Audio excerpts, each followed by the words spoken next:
कई और फैक्टर्स भी हैं जिसमें एमएसएमईज भी शामिल हैं। भारत के एमएसएमई सपोर्ट ने मैन्युफैक्चरिंग सेक्टर में गेम चेंजर का काम किया। भारत की ज्यादातर मैन्युफैक्चरिंग एमएसएमईज के जरिए होती है एंड इट्स क्लियर कि अगर एमएसएमई स्ट्रांग हैं तो पीएमआई के आंकड़ों में भी एक स्टेबिलिटी और एक सर्ज रिकॉर्ड होगा, जैसा कि हाल फिलहाल हुआ भी है। And for this all credit goes to the leadership that is prime minister Modi. आज भारत की एक बहुत बड़ी ताकत हमारा मैन्युफैक्चरिंग सेक्टर है। मैन्युफैक्चरिंग में बहुत बड़ी संख्या में नई नई जॉब्स बन रही है। बीते सालों में हमने मेक इन इंडिया अभियान को मजबूती दी है।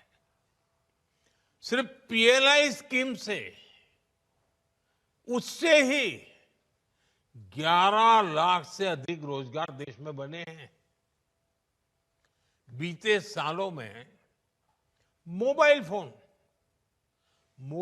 फोन और इलेक्ट्रॉनिक सेक्टर का अभूतपूर्व विस्तार हुआ है। आज करीब 11 लाख करोड़ रुपए की इलेक्ट्रॉनिक्स मैन्युफैक्चरिंग हो रही है। 11 लाख करोड़।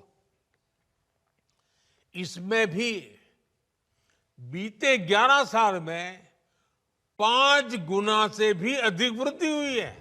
भारत का पीएमआई अब लगातार 50 से ऊपर सस्टेन कर रहा है, यानी कि भारतीय उद्योगों की पल्स लगातार तेज और मजबूत धड़क रही है और भारत के इसी पल्स को अब दुनिया समझ चुकी है। अब ज्यादातर देश ये मानते हैं कि भारत में इन्वेस्टमेंट का मतलब है फायदे का सौदा और इसी का रिजल्ट है कि जहां पर हमारा मैन्युफैक्चरिंग सेक्टर दिन रात नई नई ऊंचाइयां छू रहा है, तो भारत में निवेश में भी एक रिकॉर्ड उछाल दर्ज किया गया। आज का ट्रेंड बन गया है कि अब भारत को न्यू इंडिया कहा जाता है।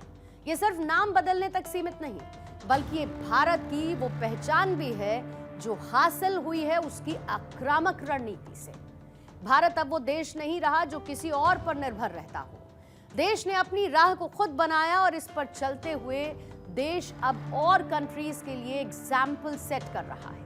और इसमें बात जब मैन्युफैक्चरिंग की आती है तो देश में इसकी नींव 3 स्तंभों पर 3 पिलर्स पर आधारित है।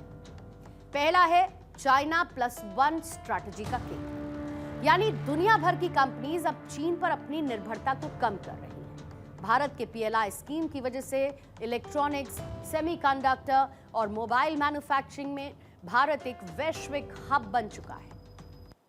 मार्च 2026 तक भारत ने मोबाइल एक्सपोर्ट में नए कीर्तिमान स्थापित किए। दूसरा है बजट 2026-27 का बूस्टर डोज। हालिया केंद्रीय बजट में 12.22 लाख करोड़ रुपए का केपेक्स आवंटित किया गया। ये इंफ्रास्ट्रक्चर का अब तक का सबसे बड़ा निवेश है, जिसमें 10,000 करोड़ का विशेष फंड छोटे उद्योग यानी एमएसएमईज को चैंपियन बनाने के लिए दिया गया। इसके साथ ही सी फूड से लेकर एयरक्राफ्ट पार्ट्स तक के कच्चे माल पर ड्यूटी को कम किया गया, जिससे मेक इन इंडिया उत्पादों की लागत घटी।